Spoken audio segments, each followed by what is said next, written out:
Cadaver dogs sift through the ruins of Lahaina as the death toll continues to rise, making the Maui wildfires in Hawaii the deadliest the US has seen in more than a century. The scale of the damage became clear. This area of devastation used to be a hotel that had stood for over 120 years. Thousands of structures have been damaged or destroyed, and more than 2,000 acres of land burned, says the Federal Emergency Management Agency. We have to make sure that this is safe. As we see some of these structures that are still standing, our urban search and rescue teams are marking them to whether they're structurally safe or not. FEMA estimated the cost to rebuild Lahaina at $5.5 billion. Many are still looking for relatives missing since the blaze.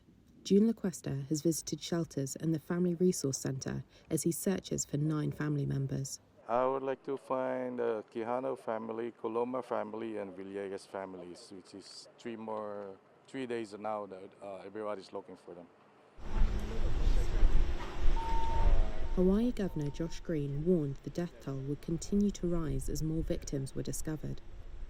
Officials say dogs trained to detect bodies have only covered 3% of the search area so far.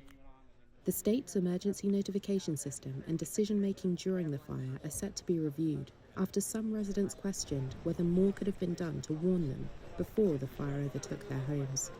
Sirens stationed around the island, intended to warn of impending natural disasters, never sounded, and widespread power and cellular outages hampered other forms of alerts.